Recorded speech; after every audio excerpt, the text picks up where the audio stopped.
don't know if you're hiding weapons, guns, grenades, anything, man. We're just doing our job, sir. Case law backs it up where we can search where that was, because we don't know if you're hiding weapons. 5-7 Central, car 112F, we got Agbat LEO. Pull out, cut out of the water now! Welcome back to the LackLuster channel. On October 23rd in 2020, officers Tucker and McKenzie of the Daytona Beach Police Department were dispatched in reference to an anonymous narcotics complaint. The officers observed the suspect leaving a gas station and used a pretextual stop of an alleged incomplete stop at a stop sign to make contact with their suspect, Mr. Jarvis. Did he tell you why he pulled you over? Yeah, somebody, I didn't stop at the little thing right there, coming out of the thing. Oh yeah, when you're exiting private property, crossing a state sidewalk or city sidewalk onto a city roadway, you must treat it like an actual stop sign, coming to a complete stop and then proceeding into the intersection. Also, you can't have this stuff hanging from your rear view. Because, I mean, per statute, it is illegal. Because it's technically obstructed driver's view. During the stop, Jarvis was cooperative, answering questions and providing all necessary documentation. Again, no weapons or anything in your man other than that knife there? Yeah, that's it. Okay, just don't make any movements, sort of. I appreciate it, man. Officer McKenzie engaged in small talk with Jarvis until Officer Tucker returned to the driver's side window about 8 minutes later, returning the man's license as well as a warning for a traffic violation. Over the years, it has been clearly established that when a warning or a traffic citation is issued, the traffic stop has ended, and with that, the officer's authority to lawfully detain the driver is also concluded unless the driver consents to stay or the officers have reasonable suspicion to continue to detain the driver. But instead of allowing Jarvis to leave, the officers seek consent to search the vehicle. You got anything like here that I need to worry about? No, sir. Search car? No, sir. No. Search car? No, sir. For what? I didn't do nothing wrong for you, sir.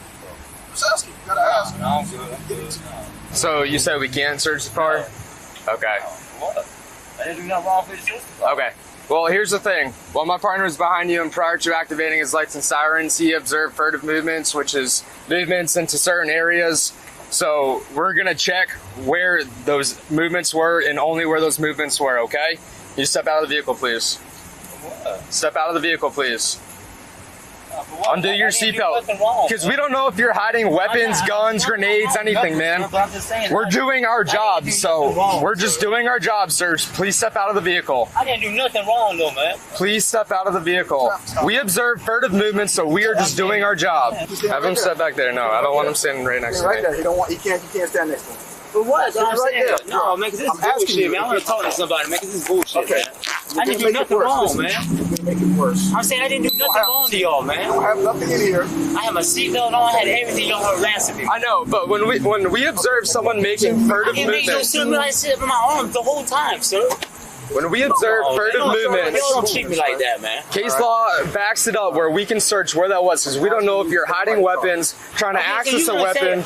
No, come on, I don't have. And if there's nothing there, there's nothing there, man. Jarvis's requests to speak with the supervisor went unmet, and now, after declining the officer's consent to search the vehicle, Jarvis went to sit back into his driver's seat, and the officers grab him, attempting to pull him from the vehicle, impeding his will to leave. Fearing physical harm, Jarvis hits the gas pedal as officers Tucker and McKenzie jump into the driver's seat with him. One of the officers grabbed the steering wheel and the vehicle veers off the road and crashes into a tree. We asked for consent, he said no, so we said get out of the vehicle. For furtive movement. For furtive movements. That's fine, but let's get to how did we have aggravated battery?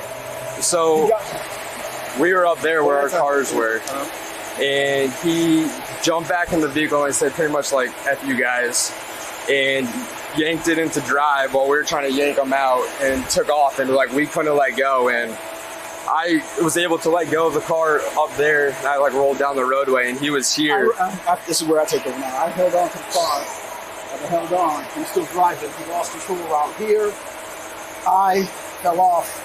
Once he hit something, I bounced up, rolled backwards. My back hit that. I went straight into the brakes. I went straight after him. Once he gassed, you guys couldn't let go. Yeah, we weren't able to let go. Yeah. Too fast, yeah. Okay, but you weren't in the car. No, I was holding on. We were like trying to yank him out of the car when he threw it in drive. So basically, I was trying to hold on to the car. Soon after, the chief of police, Jakari Young, responded to the scene and permitted the arrest of Mr. Jarvis. He was charged with 3 felonies, 2 counts of aggravated battery on a law enforcement officer using a deadly weapon, as well as aggravated fleeing. Multiple officers also searched Mr. Jarvis's vehicle, though they still had no reasonable suspicion or consent to do so, and as a result, no contraband was found. Later, it was found that Officer Tucker also fabricated the charging affidavit in which he claimed that he saw Mr. Jarvis make furtive movements prior to the traffic stop. We observed furtive movements, so we are just doing our job. Mr. Jarvis was taken to jail, where he remained in custody for more than a year until all charges were dismissed when a judge finally issued an order, and was the first person in the entire justice system to realize that the officers had violated Mr. Jarvis's civil rights. Judge Upchurch wrote that even though the stop had ended and the officers were denied permission to search, the officers continued to ask for consent and argued with Mr. Jarvis as to why he would not consent, and held that he was unlawfully detained after his first denial of consent, adding that if the officers had allowed Mr. Jarvis to leave as he was lawfully allowed to do, no one would have gotten hurt, and that the injuries resulted from the officers' own illegal activity. All charges against Mr. Jarvis were eventually dropped. Finally, in March of 2023, Mr. Jarvis filed a lawsuit against the city of Daytona Beach, alleging that this is normal behavior for the department, as well as Officers McKenzie and Tucker in their individual and official capacities, for $3.5 million. The department investigated itself and found that at the time of the incident, Officer McKenzie did not understand that the traffic stop concluded once a written warning was issued. He was found to have violated 3 department policies and was issued a written reprimand. Since the incident, Officer Tucker was fired for reasons unrelated to this case. The lawsuit likely won't be over for a few years, and I'll certainly keep an eye on it. But the thing I find most disturbing is how often I make videos about this exact same issue. It certainly seems as if they don't train officers when they have authority and when they don't, and most law enforcement communities hold themselves to be defenders and grand supporters of the Constitution. But time and time again, we are given piles of evidence that they might not even have a basic understanding of the Constitution or just general human rights. Thanks for watching. If you have a video, use the submit link in the description or pinned comment. If you enjoyed this one, subscribe and hit the bell for future content, and check out our other channels, Lady LackLuster and The Odd Side. Remember to like, share, and leave a comment about what you think of this interaction. It's the easiest way for you to help expose corruption and misconduct. Merchandise is available using the links below. Join the LackLuster family for just $1 if you'd like to further support the channel. Get a Lack logo next to your name, custom emotes, and early access to videos. I look forward to seeing you in the next one. All links are down below.